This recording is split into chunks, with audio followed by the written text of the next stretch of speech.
Do you ever feel like life keeps asking you for more while you quietly run on empty? In this episode, we're uncovering hidden ways constant caregiving and responsibility can drain your spark, and what it takes to finally reclaim presence, energy, and emotional well-being without guilt. Stay tuned.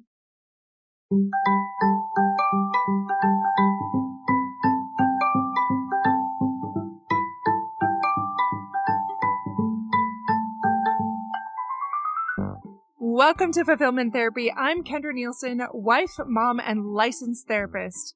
Do you ever feel like you're doing everything right, but you're still exhausted and empty?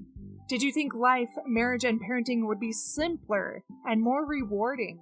Sometimes you just want to crawl back into bed and lose yourself in screen time and chocolate, rather than face that personal or family stress. You are not alone. This podcast helps you break free of the rat race and build a richer, more meaningful life, flourishing incrementally and realistically, improving your mental health and wellness, and living with deeper purpose beyond the mundane, no matter where you are in life's journey.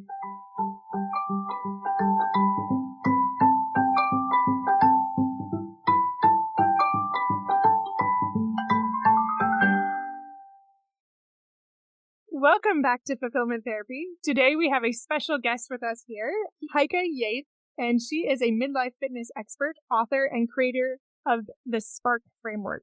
She helps midlife women stop dimming their light and feel strong, capable, and confident again, without extremes or starting over.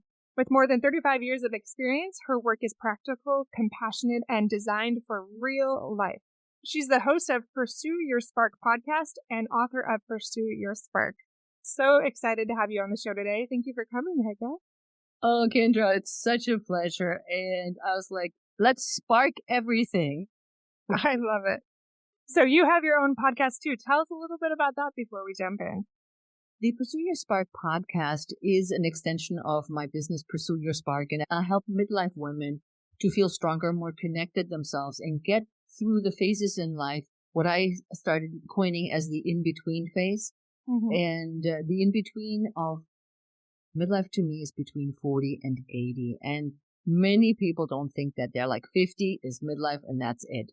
But women have become so much more energized and so much more outgoing, so much more powerful that we are reinventing ourselves all the time with new things that strike our fancy. And Pursue Your Spark is addressing the gaps that we find ourselves in, the in-between of the wanting where I am and wanting where I want to go and how to overcome those moments with practical applications of life lived events myself and that of my clients.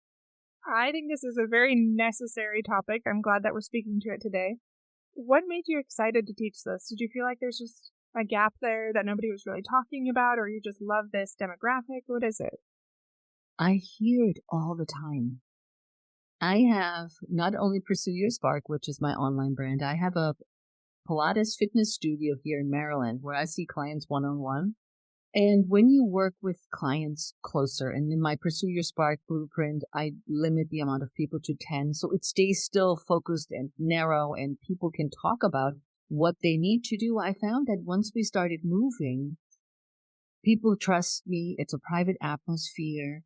The more often than not, the breath work and the movement led to those in-between moments, the gaps. I wish I want. And wouldn't it be great if? So yes, all my experience in teaching Pilates for over 20 years and being a fitness coach for almost 40 years by now with different populations, and also applying what I've learned through all this, becoming a bodybuilder, an ultra marathon runner, an Ironman triathlete, has all translated into how I can mold somebody's workout to where they trust me, that I have plenty of experience, but they trust me enough to share their inner problem. I'm so glad that there's somebody that is willing to do that. When I think of midlife, I'm like, oh, that's those other people. But I just turned 43, so I guess I'm in that bracket. In my mind. I shouldn't be surprised by this, but I'm like, wait, I'm really 30, maybe even 25 in my mind. But this is true. Like this whole searching inward a little bit more. Like, I was just working with a client this morning that was saying, I think I'm having a midlife crisis. She's just a little older than me. I just feel lost and not really sure what to do, just feeling disappointed with where I'm at right now. And I feel like a lot of us feel that way. Do you mind sharing a little bit about what you notice when your clients come in, what this common theme is, and how they know that they are stuck? I let them tell me first their stories. And of course, Heike always has her point of view. And they know by now that as a German, I guess it's my German heritage that I'm very direct, that I was like, okay, we need to solve these problems. And it's not a problem. And and I like that you brought up midlife crisis. I don't think midlife is a crisis. I think the pharma industry made us believe it's a crisis. People in the fitness industry or health industry made us believe it's a crisis so we can buy their drugs and we feel terrible about ourselves. I think it's more of a moment where we go, scratch our heads and say, I want something different. I just don't know what it is, maybe.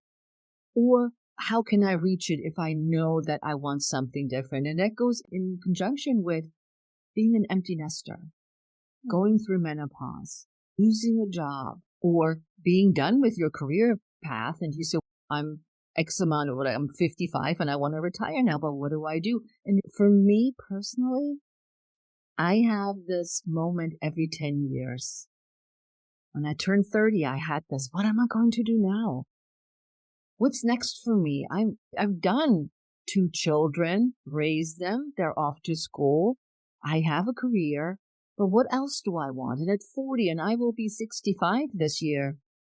I had it when I turned 60. I'm like, what am I going to do now? Where do I see Heike growing into in the next 10 years? Yeah. I think that's a question we all face. Over here, every culture is slightly different, but a lot of people in this age bracket over here, since sometimes they have in the West bigger families, at least in the area that I'm in, many of them are either empty nesters or starting to see that's coming. And they are wondering, like, okay, I put so much time into my family. Maybe is it too late to go back to school? Do I think about a career shift now or even starting? Like, it's so hard to shift from your family and shift more into like your own pursuits potentially. And others, like you said, have maybe been in the thick of the career for a long time, but I do know there's this sense of stumbling a little bit sometimes. But I do appreciate how you said that. Like, it's not a crisis, but it's more wanting something different and trying to figure out what that might be. Yeah. And I know when, especially with kids leaving, it's so difficult for so many women. We pour our heart and soul into our children to raise them to be decent people and go to a great college and move on. But so many women forget themselves along the way and what they needed. And back then, when my kids had gone to college, and my son at one point, I live in Maryland, and so he was at Johns Hopkins in Baltimore, and he got a job out in California. And he says, Mom, I'm going to go all the way across the country. And I'm going, okay, great. I'm like, I want you closer. But he says, I'm really worried about you. And then he said, I don't have to be worried about you, Mom. You made sure you're doing things outside from us. Maybe it was because I'm also was divorced, so I was a little bit forced to be more outgoing and maybe looking a little bit more what I wanted. But he's, Mom, you're dancing salsa. You have all your salsa friends. I'm not worried about you. This is going to be great.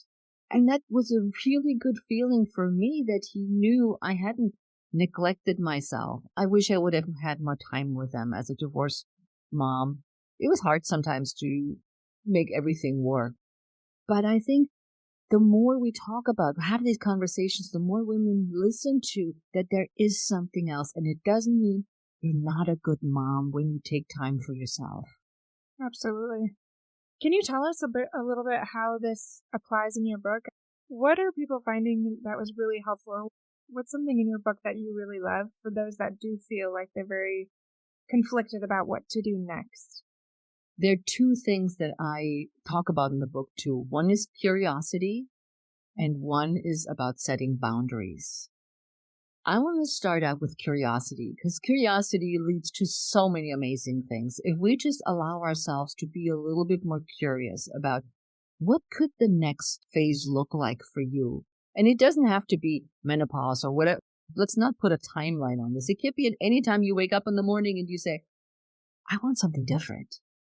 Be curious about what is available. Learning a new hobby, starting a new job, starting a podcast, whatever it is that lights you up, but be curious and check out what you want deep down. Because I feel that oftentimes those wants and needs that we neglect come from us from childhood.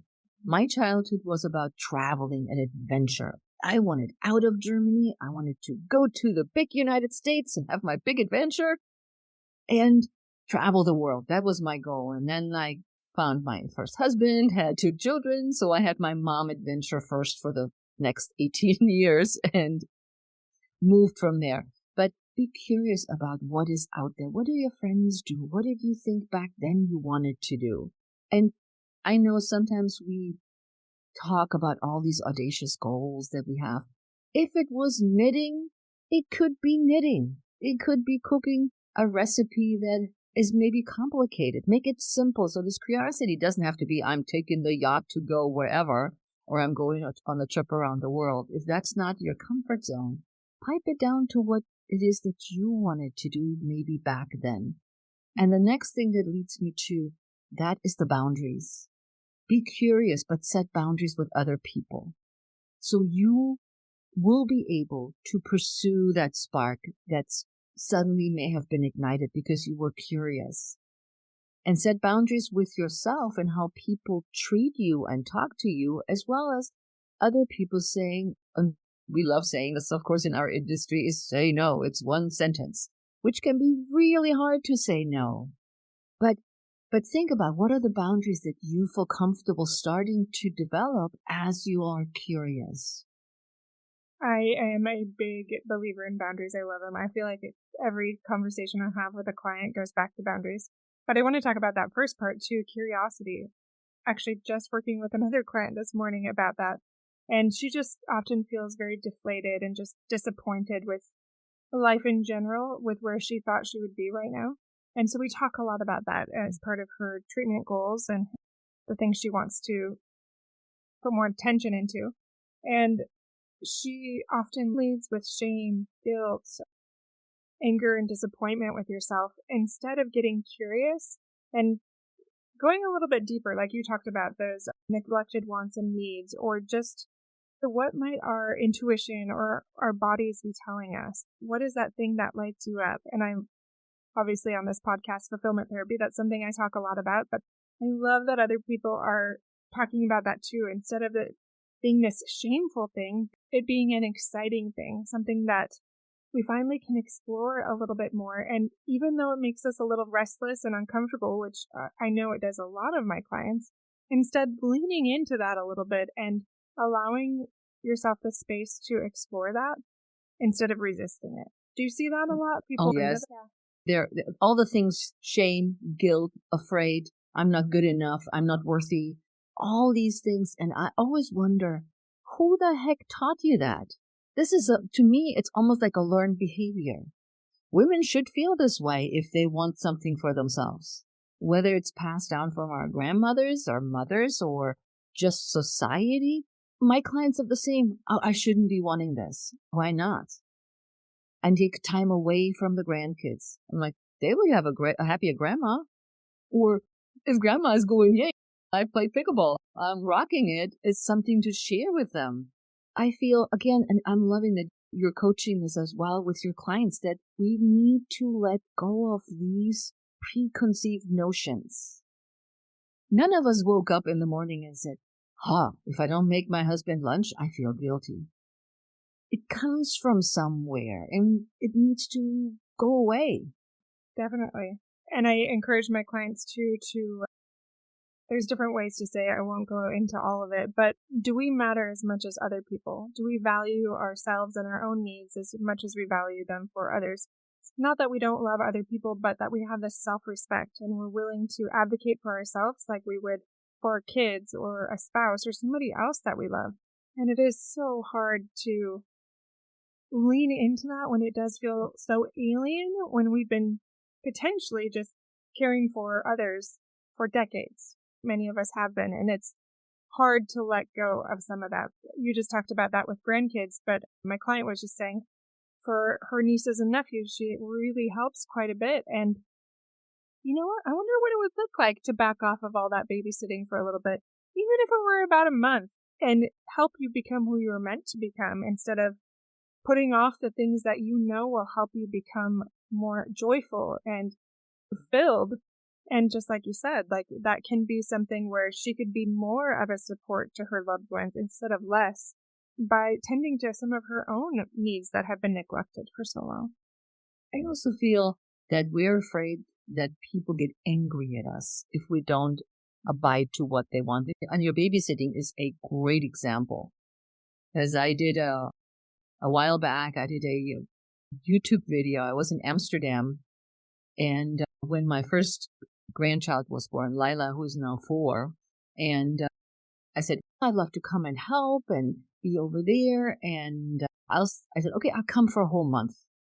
I resented pretty much every moment I was there. And the reason is not that I didn't love the kids, I didn't want to babysit and be there, but I became the perpetual babysitter.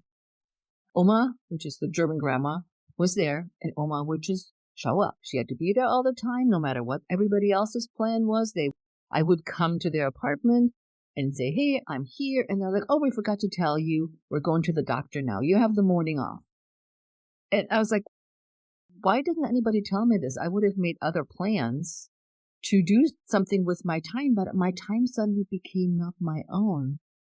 And I felt really sad about this. And I'm like, I don't want to do this again, or I have to learn. And that was a new situation with the boundaries, to set up boundaries with my son and his family. And saying, here, listen, we have to have a conversation. It does come up often that they just going to go, oh, yeah, whatever. And I'm going like, hey, wait a minute. And you know that example when they stood me up for the doctor's appointment? I said, fine.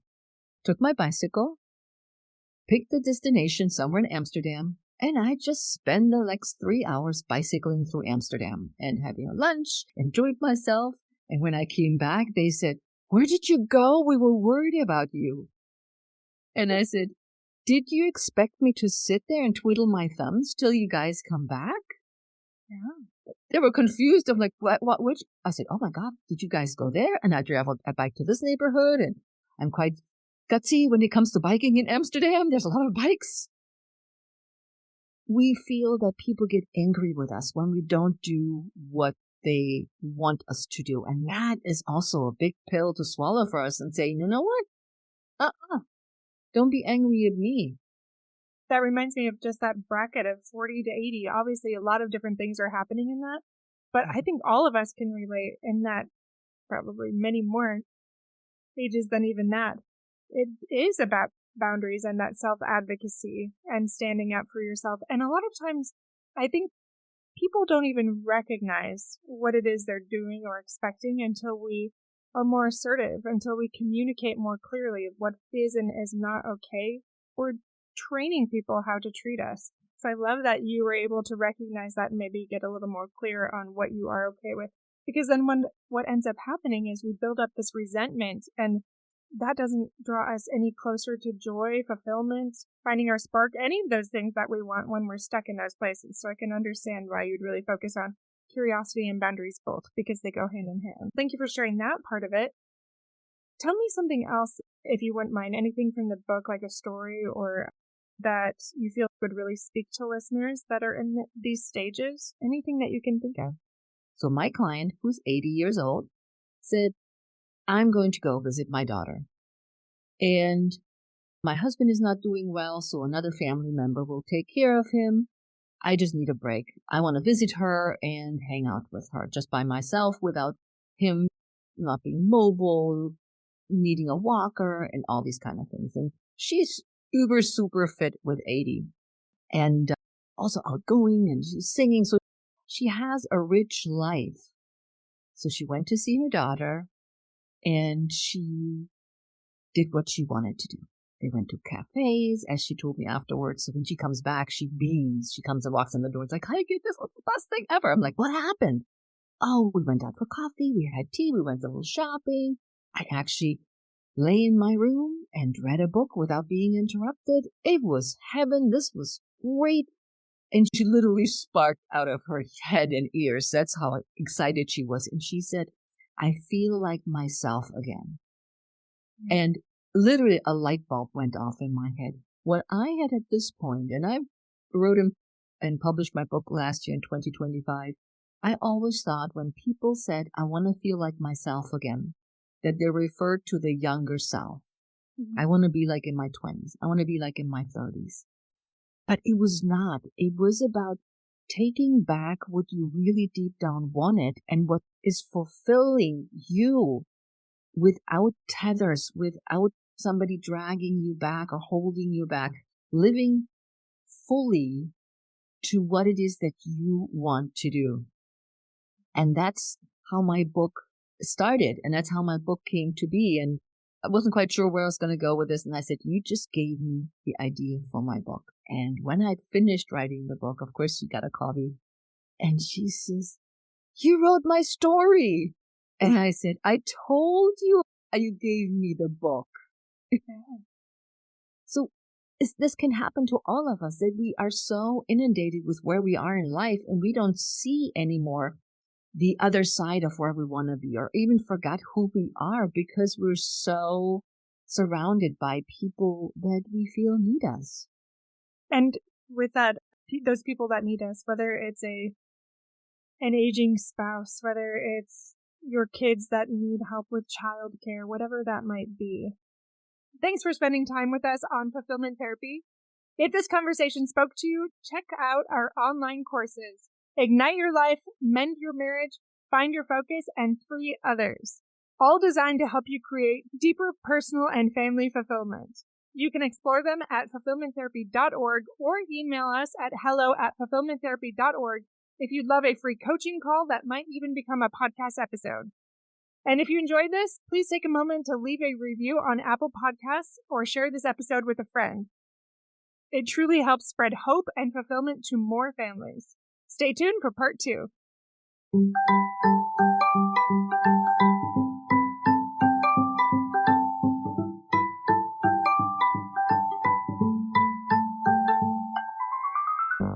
Hey friends, if you enjoyed this episode, a quick 30-second share can help someone else find support and help this podcast grow.